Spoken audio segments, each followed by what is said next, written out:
My M.2 slot is conveniently placed on the motherboard where it only took a few minutes to replace my 250GB SSD with my new 1TB baby.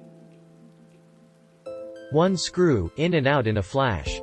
Plugged in my Win 10 flash drive for a fresh install, and before long all I had to do was wait on downloading all the updates.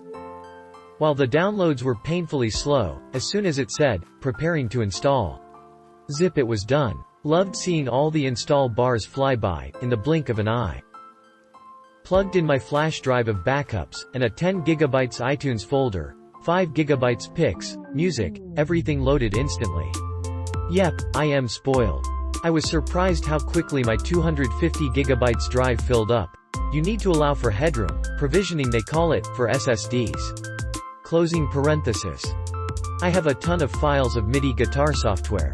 We're talking 10 to 80GB sized files, and all I had left on my 250 drive was 30GB, so it was time to upgrade, and you need the speed of an SSD to avoid loading delays. Win 10 takes up around 80 to 90 gigabits, so bite the bullet and get the largest size you can. You won't regret it.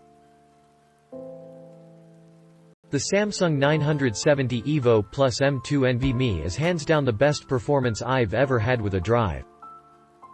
The NVMe interface allows for such speed that SATA SSD users should be envious. All kidding aside, the interface is worth every penny if you have heavy I/O tasks such as video production.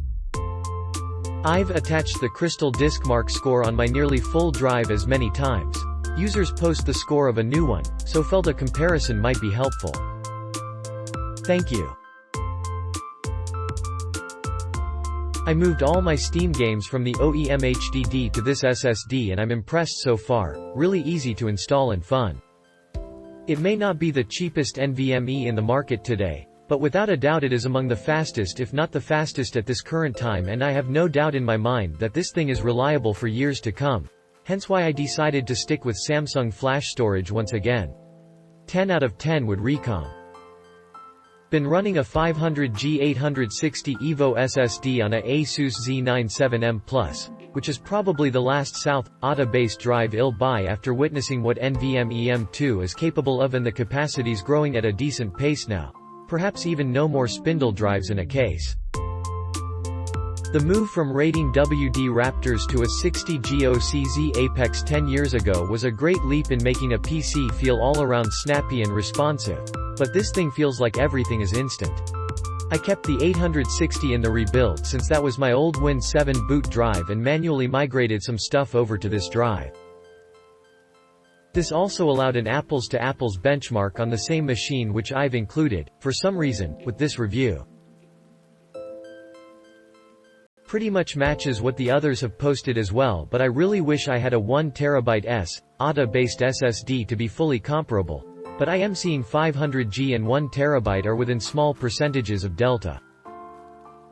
Oh, and I goofed on the first picture's labeling.